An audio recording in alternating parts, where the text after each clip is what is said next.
जो कल दिया था तुमने? सर अभी वो नहीं पढ़ा, आज रात को पढ़ूंगा। अच्छा, कुछ भी नहीं देखा उसमें से भी? नहीं सर, अभी केमिस्ट्री के बाकी टॉपिक्स कर रहा था। अच्छा अच्छा, सही, कुछ नहीं। अच्छा, अब ना नोट क्वेश्चन जो दूंगा ना थोड़े प्लस लेवल के होंगे। थोड़ा सोच समझ के तब आंसर निकालना है। रेडॉक्स टाइट्रेशन है, चैप्टर खत्म हो चुका है, ये मान के चलना मुझे। चैप्टर खत्म हो चुका है। अब जो क्वेश्चन होंगे थोड़े प्लस लेवल के होंगे। रेडॉक्स टाइट्रेशन बहुत इंपॉर्टेंट टॉपिक है। इस बात तुम्हें पता है, आईआईटी में क्वेश्चन आया था इसका। तो aqueous solution containing KiO3। Aqueous solution है कंटेनिंग 0.1 ग्राम KiO3। फॉर्मूला वेट डायरेक्टली देना 14 है, 214। मॉलिक्यूलर मास 214,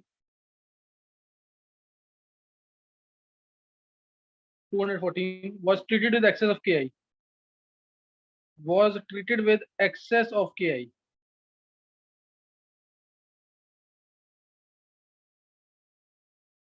ये तो मानना कि excess of Ki मिक्स हो गया इसके साथ, है ना, excess of Ki मिक्स किया। Solution was acidified with HCl, excess of Ki plus HCl, plus HCl। I2 liberated consumed, I2 liberated consumed, I2 liberated consumed 45 ml of hypo solution। 45 ml hypo, hypo सबको पता ना, Na2H2O3। 45 ml hypo solution। Calculate molarity of sodium thiosulfate solution। Calculate molarity of sodium thiosulphate solution यानी hypo solution. करो try.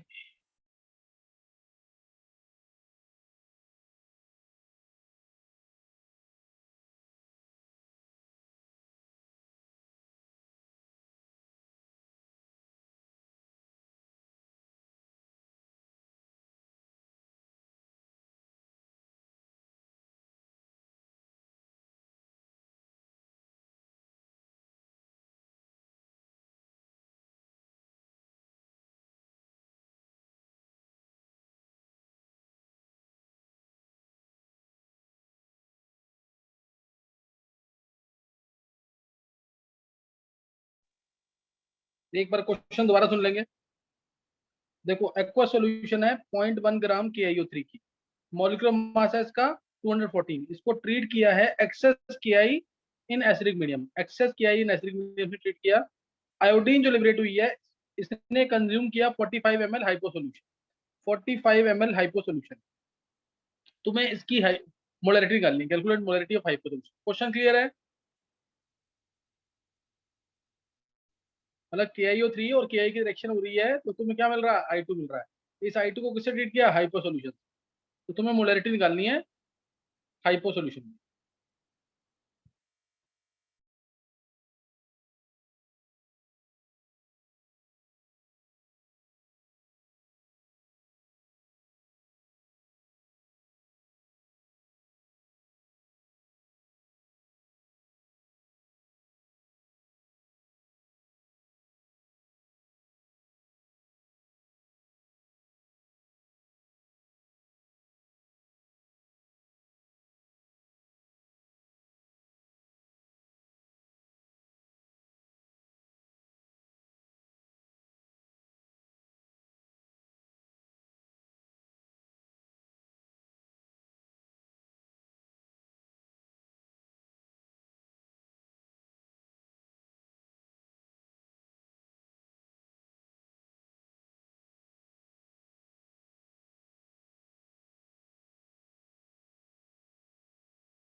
हाँ, किस किसने answer निकाल लिया है?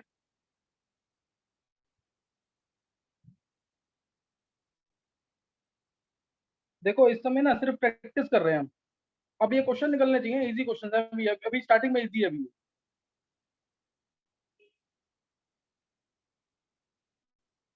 किसी ने निकाला आंसर? गणेश, 12th वाले बच्चों में सम्यक,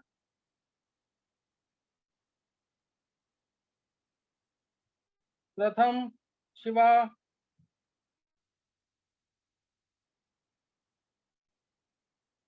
नहीं निकाला किसी ने? वेदांत, सर मेरा 0.06 के आसपास आ रहा है। 0.06।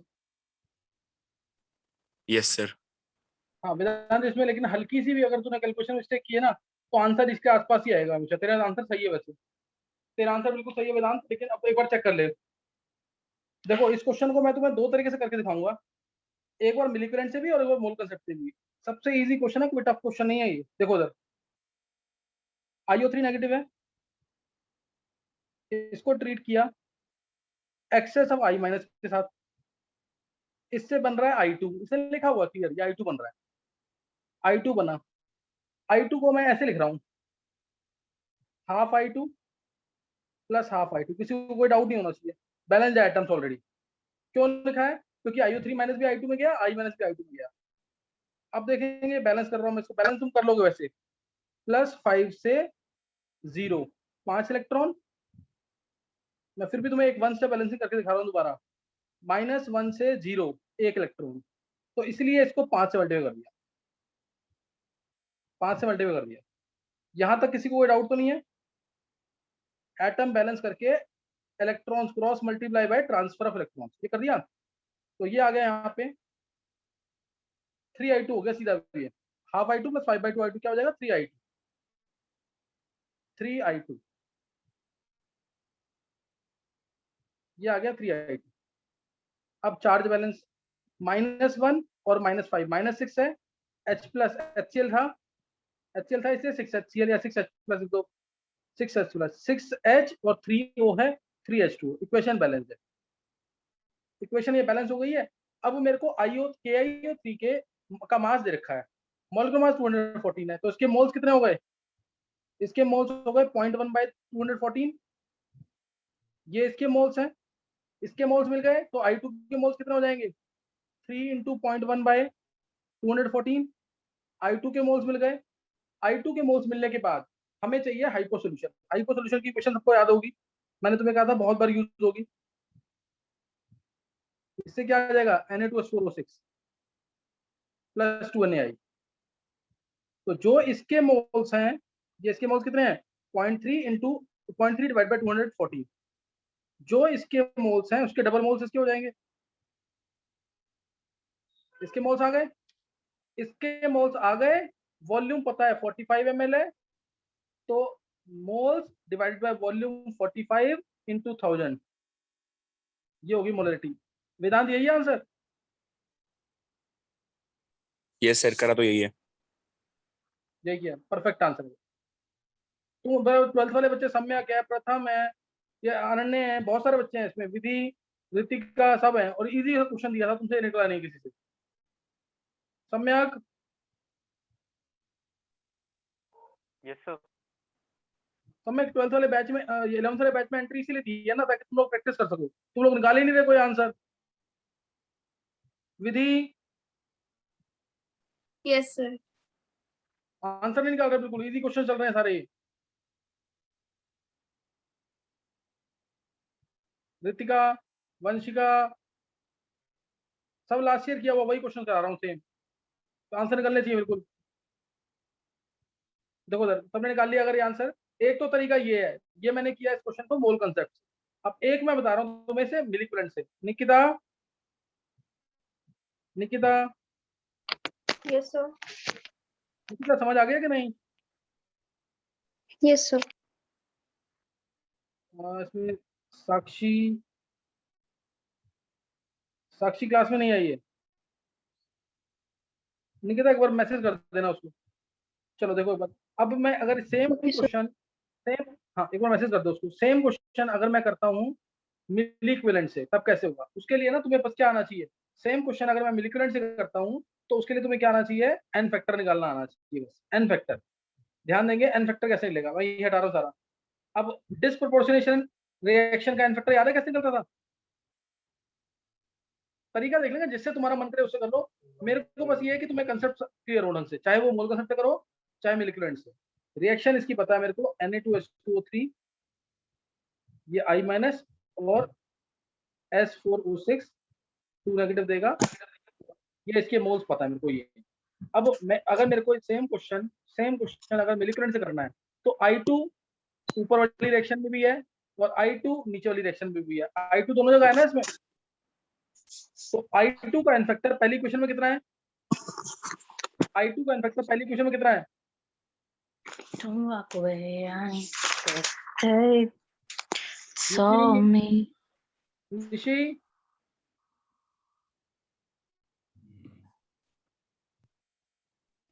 Yes, गर्व sir. गर्व यस सर। गर्व ये लास्ट ईयर तूने रेडॉक्स चैप्टर पढ़ा हुआ है कि नहीं? यस सर, पढ़ा था लॉग। अच्छा चल, अभी अब तो ये रेडॉक्स का इसका एंड चल रहा है, शेड्स ऑफ मैटर अभी नेक्स्ट वीक में स्टार्ट हो जाएगा कभी भी। तो अभी ये अगर रेडॉक्स का इटरेशन कर रखा है ना तो तू उसको देख ले एक बार। देखो इधर I2 से ध्यान देंगे, IO3 minus plus I minus gives I2, I2 आया, I2 को पुट किया हाइपो सॉल्यूशन से तो I माइनस और S4 2 नेगेटिव मिला है। हाँ किसी को बोलना है कुछ? चलो देखो ये वॉइस क्लियर नहीं है, कौन बोल रहा है? देखो उधर इस क्वेश्चन की बात समझ जिसने अभी एंट्री किया है उसको इस क्वेश्चन की बात समझ आएगा। I2 का एन फैक्टर पहली इक्वेशन में कितना है इसी क्वेश्चन में? I2 का मान लो मैं इक्विवेलेंट रेट भी पूछ सकता हूँ, I2 का एन फैक्टर मैं पूछा हूँ इस इक्वेशन में कितना है?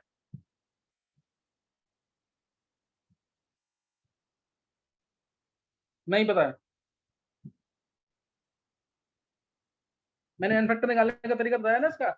अगर अगर तुम्हें डिस्प्रोपोर्शनेशन रिएक्शन मिलती है तो एन फैक्टर निकालने के लिए 1/n = 1/n1 प्लस 1/n2। यहाँ से यहाँ कितने इलेक्ट्रॉन थे? 5 इलेक्ट्रॉन। यहाँ से यहाँ कितने इलेक्ट्रॉन थे? I2 के लिए 2 इलेक्ट्रॉन, एक मोल के लिए I2 के लिए 2 इलेक्ट्रॉन। ध्यान है कि नहीं है? IO3 माइनस से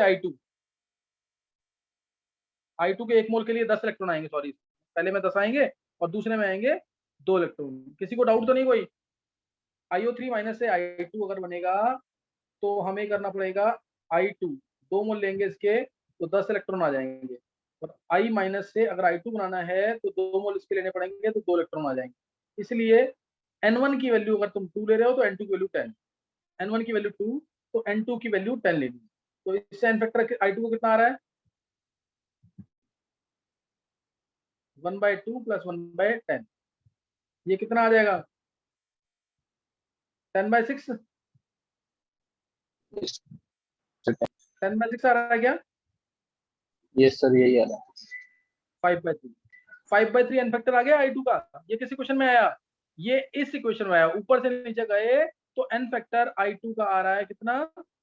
5/3। अब नीचे वाली इक्वेशन में एन फैक्टर कितना आएगा जब I2 से I माइनस बना? जब I2 से I माइनस बना तो एन फैक्टर कितना आ रहा है?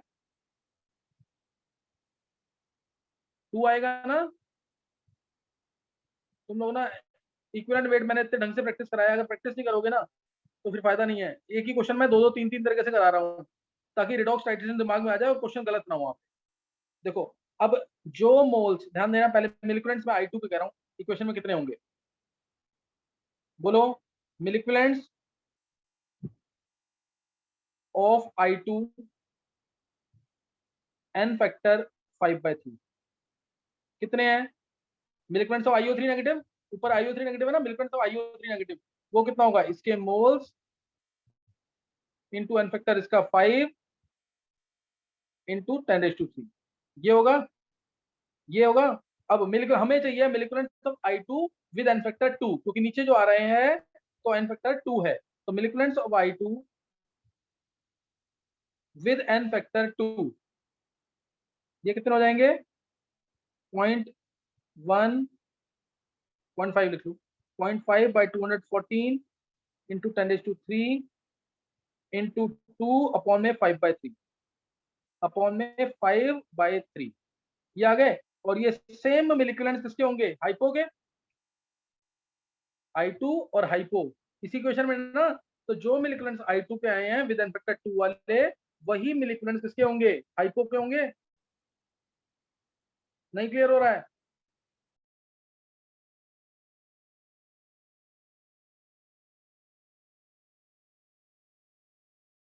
कि नहीं? देखो ये समझ आ गया कि नहीं? पहली इक्वेशन देखें अगर, ध्यान देना, पहली इक्वेशन देखें अगर, तो milliequivalents of I2 is equal to milliequivalents of IO3 negative, ये होगा। दूसरी इक्वेशन देखें अगर, तो milliequivalents of I2 equal to milliequivalents of hypo होगा। लेकिन I2 के मिलिकुलेंस जो पहली इक्वेशन में है वो n फैक्टर 5/3 के साथ है, और दूसरी इक्वेशन में जो I2 के मिलिकुलेंस हैं वो n फैक्टर 2 के साथ है। इसलिए पहले मैंने निकाला मिलिकुलेंस ऑफ I2 के n फैक्टर 5/3 वो कितने हैं, वो निकाल लिए। फिर milliequivalents of I2 with n factor 2 निकाल लिए। अब मैं इस लाइन को लिख दूंगा मिलिकुलेंस ऑफ हाइपो, जिसको मैं लिखूंगा मोलैरिटी, इसको मैं मिलिकुलेंस ऑफ हाइपो लिख देता हूं पहले ताकि तुम्हें क्लियर हो। ये मिलिकुलेंस ऑफ हाइपो यानी Na2H2O3 भी, Na2H2O3 भी है ये सेम। अब मिलिकुलेंस हाइपो को लिख दूंगा मोलैरिटी इंटू 45, एन फैक्टर तो हाइपो का 1 होता है, मोलैरिटी इंटू वॉल्यूम 45 और into 1 is equal to this. तो अपॉन में 45 और करना, आंसर सेम आ जाएगा, आंसर सेम आ जाएगा। Molarity into volume into n factor. किसी को डाउट कोई? तुम्हें मिलिकुलेंस से टफ लग रहा होगा अभी, लेकिन मिलिकुलेंस से करने का फायदा बस ये होगा, तुम्हें किसी का भी इक्विवेलेंट वेट निकालना है तो वो तुम आसानी से निकाल सकते हो। दोनों चीजें क्लियर होंगी इसमें भी। किसी को डाउट है कोई?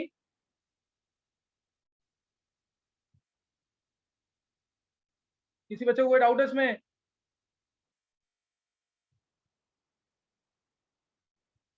वेदांत? नहीं सर, क्लियर है। वेदांत दूसरा तरीका देख, मेरा अंदाजा तूने पहले तरीके से किया होगा। कैसे किया था तूने? ये सर मैंने मोल कंसेप्ट से करा था। हाँ मोल कंसेप्ट। जितने भी बच्चे हैं ना स्टार्टिंग में जो भी करता है वो मोल कंसेप्ट से ही करता है। बस ये इक्विवेलेंट से करने का क्या फायदा होगा वेदांत? अगर इक्विवेलेंट से मैंने कराया तो उसका क्या फायदा है? सर इसमें बैलेंसिंग नहीं करनी पड़ी, डायरेक्ट निकल जा रहा है। हाँ एक तो ये, लेकिन इसमें गलती होने के चांसेस ज्यादा है क्योंकि एन फैक्टर देख ऊपर चेंज है और नीचे चेंज है I2 का, सही है ना? ये सर मैंने इसलिए ये वाला मेथड नहीं लिया, मेरे को लग गया था कि दोनों बार इन फैक्टर बदल जाएगा। हाँ अगर मैं I2 का इधर से तेरे से I2 का इक्विवेलेंट वेट पूछ लेता तो फिर थोड़ी सी दिक्कत आ सकती थी कि नहीं? यस सर, आ सकती थी। आ सकती थी ना। लेकिन अभी भी ना अगर वो मैंने, अच्छा मैंने अभी निकाला फॉर्मूले से, क्या एन फैक्टर I2 का पहली इक्वेशन में मैं बिना फॉर्मूले के निकाल सकता हूँ कि नहीं? जैसे मैंने ले लिया I माइनस, मेरे को पता I माइनस का एन फैक्टर, मेरे को पता है 1 होता है, I माइनस का एन फैक्टर 1 होता है ना। मैंने ले लिया ऐसे लिख दो n factor of I2 upon में n factor of I2 I minus, this is equal to क्या आएगा? 5/3 और I माइनस का एन फैक्टर कितना है? 1। आ गया ना आंसर 5/3 डायरेक्ट। नहीं समझ आया वेदांत? एन फैक्टर ऑफ I2 कैसे निकाला मैंने? यस सर, आ गया। ये कराया हुआ ना क्लास में मैंने। यस सर, कराया हुआ है। तो ये मिलिकुलेंट से करने का ना ये फायदा है कि मैं किसी तुम्हें इक्विवेलेंट वेट निकालना, एन फैक्टर निकालना, ये सब तुम सीख सकते हो। तो एक ही क्वेश्चन मैंने दो तरीके से कराया है, इसको देख लेना। जिसको अपना रेडॉक्स टाइट्रेशन टॉपिक, नीट का भी टॉपिक है ये, एडवांस का भी, मेंस का भी, इसको ढंग से करना है तो दोनों तरीके से दोबारा देख लेना। लेकिन ये क्वेश्चन तुम्हें आना चाहिए। रेडॉक्स टाइट्रेशन तुम्हें ऐसे डिटेल में ना एक एक क्वेश्चन नहीं करा, ना बुक्स में मिलेंगे ना तुम्हें कोई करा पाएगा, या तो मिलिकुलेंट से करा देंगे या मोल कंसेप्ट। मैंने अभी तक 2-3 क्वेश्चन लिए हैं जो दोनों तरीके से कराए हैं, मोल कंसेप्ट से भी मिलिकुलेंट से भी। एक क्वेश्चन मैं तुम्हें और दे रहा हूँ। अब ये पहला क्वेश्चन मेरा जाएगा जो अच्छे लेवल का होगा, सही ना? ये मैंने तुम्हें यहाँ तक करा दिया है, इसको तुम चलो एक ये क्वेश्चन है, इसको दोनों तरीके से करके दिखाना। बड़ा क्वेश्चन है, ध्यान सुनेंगे। एडवांस में IIT में आया हुआ है 10 मार्क्स में, 10 मार्क्स में क्वेश्चन आते थे पहले, तो उसमें आया हुआ एक बार ये 1 ग्राम सैंपल ऑफ AgNO3, ढंग से नोट करना, मिस ना होता कि 1 ग्राम सैंपल ऑफ, इसमें टाइम लगेगा तुम्हें। अब 1 gram sample of AgNO3 is dissolved in 50 ml of water.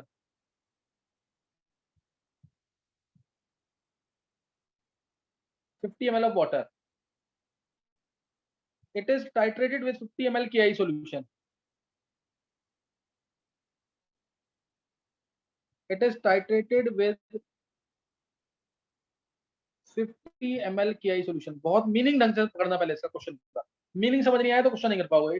It is titrated with 50 ml KI solution. AgI precipitated is filtered off. AgI precipitated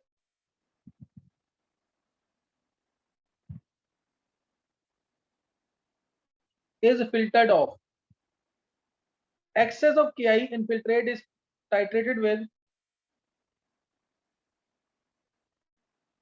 excess of KI in filtrate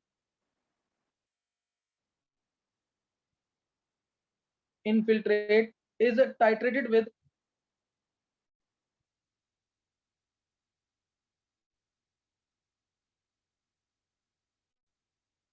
m/10 KiO3. m/10 KiO3. मैं दोबारा बोल रहा हूं, अगर meaning नहीं समझ आया तो नहीं कर पाओगे. In 6 molar HCl, in presence of 6 molar HCl, मैं लिख रहा हूं in 6 molar HCl, till all I minus is converted into ICl, till all I minus converted to ICl. It requires 50 ml of m/10 molar m/10 KiO3.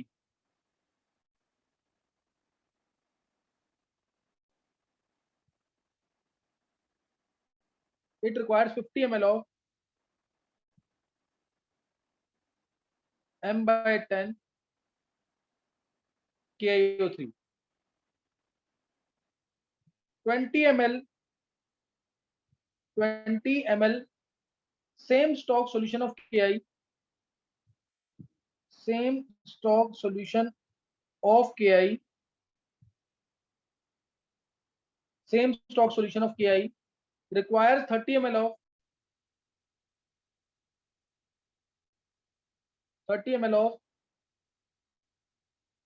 1/10 molar या m/10 KiO3 under similar conditions.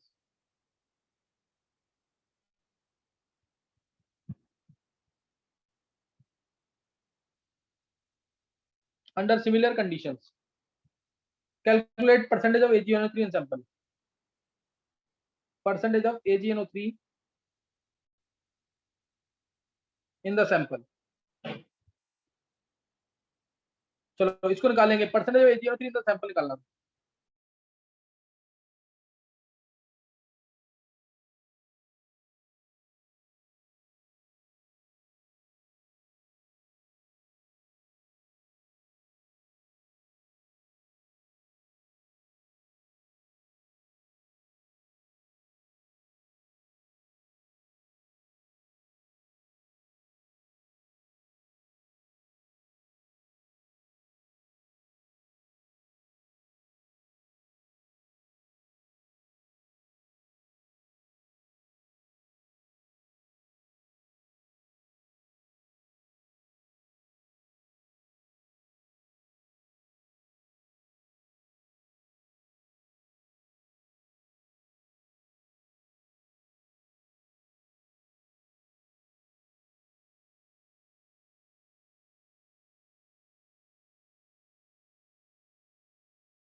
Sir last word क्या है question में? What percent of AgNO3 is? Calculate percentage of AgNO3 in the sample. अच्छा okay sir.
हाँ, तुम में से कोई सोच पा रहा है क्वेश्चन को?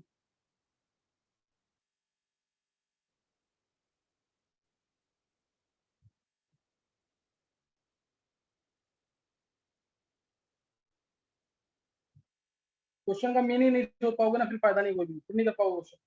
और कैलकुलेशन इसमें बहुत इजी है, कैलकुलेशन टफ नहीं है। वेदांत, सर 85 आ रहा है क्या? परसेंटेज। Yes sir. परफेक्ट वेदांत, बहुत जल्दी निकाला तूने, बहुत अच्छा आंसर निकाला है। और किसी बच्चे ने निकाला आंसर? वेदांत, मोल कंसेप्ट से ही किया तूने? यस सर, मोल से ही करा है, मैं इक्विवेलेंट वाला नहीं सोच पा रहा। नहीं सोच रहा, तुझे तो एक बार देख लियो, तो मैं कराऊंगा ना। देख, ये अपना अपना विषय है। कोई ज्यादातर बच्चों को ना मिलिकुलेंट मिलिकुलेंट मोल कंसेप्ट ज्यादा पसंद आता है, क्योंकि उसमें गलती होने के चांसेस कम है। बस मिलिकुलेंट से बैलेंस करने की जरूरत नहीं है, क्वेश्चन थोड़ा इजी हो जाता है।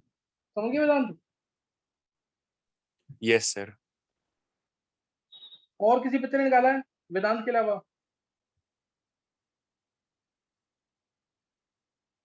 अच्छा वेदांत, क्वेश्चन टफ था इजी था ये? सर इसमें बस वो कॉन्सेप्ट पकड़ना था कि कितना कितने से रिएक्ट करेगा। हाँ हाँ, बस भाई मोल सप्लाई करना है, और क्वेश्चन का मीनिंग समझना है ना, मीनिंग भी समझ आना चाहिए। क्वेश्चन का मीनिंग समझ नहीं आएगा फिर नहीं होगा। Yes sir. एक बार एक काम करें, हाँ मैं आंसर इसका बताऊंगा, क्वेश्चन का मीनिंग बताऊंगा, रिजॉइन कर लेंगे अभी।